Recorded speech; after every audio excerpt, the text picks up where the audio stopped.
صلی اللہ علیہ وآلہ وسلم خیرکم من تعلم القرآن وعلمہ. پیغمبر اکرم صلی اللہ علیہ وآلہ وسلم کا ارشاد ہے تم میں سے سب سے بہترین شخص وہ ہے جو قرآن سیکھے اور سکھائے، یعنی قرآن کی خدمت کرے. آج یہ جو قرآن دینیا سینٹرز کے لیے یہاں قرآن مجید کی تقسیمات کا جو پروگرام ہے تو اس میں شامل ہے تمام سینٹر کے نمائندگان اساتذہ یہاں پر موجود ہیں. مدرسہ باب العلوم کے حال میں ہم سب یہاں پر علماء کرام کی نگرانی جمع ہیں.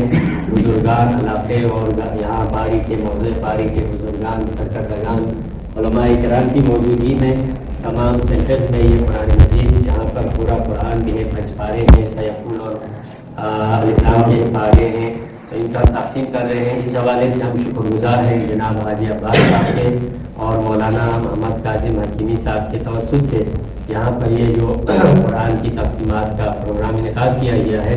ہم ان کے بھی شکر گزار ہیں جس نے بھی اس حوالے سے قرآن کی خدمات انجام دی ہیں.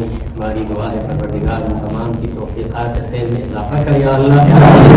یہاں پر طلاب عزیز اساتذہ کرام ہیں جو قرآن کو صرف لانا نہیں ہے، آگے پہنچانا اور سکھانا ہے. تو ہماری دعا ہے پروردگار جو مدارس کے سینٹرز کے جو اساتذہ ہیں فاہران ہیں، پروردگار ان کی توفیقات خیر میں اضافہ کرے یا اللہ. باب العلوم کے آج یوم تاسیس ولادت باسعادت مولانا امام رضا علیہ السلام کے ولادت کے حوالے سے باب العلوم کے یوم تاسیس کے اس پروگرام میں جمع ہے. تو ہم یہاں سے دعا کرتے ہیں باب العلوم کے جو بانیان ہیں علماء کرام ہیں اور مقررین اور واقفین سب کے دعا کرتے ہیں پروردگار ان تمام کے جو مرحومین ہیں مغفرت اور جو زندہ ہے ان کی توفیقات میں اضافہ کرے. عالم اسلام کے دعا کرتے ہیں مجاہدین اسلام کے لیے، حکومت اسلامی ایران کی کامیابی کے لیے دعا کرتے ہیں پروردگار ہر محاذ پر فتح و ظفر عنایت کر یا اللہ. پاکستان کا استحکام عنایت کر یا اللہ. سے محفوظ رکھ یا اللہ. امام زمانہ کے ظہور میں تاجر میں ظہور ہو یا اللہ. پروردگار ہم سب کی عاقبت بخیر ہو یا اللہ.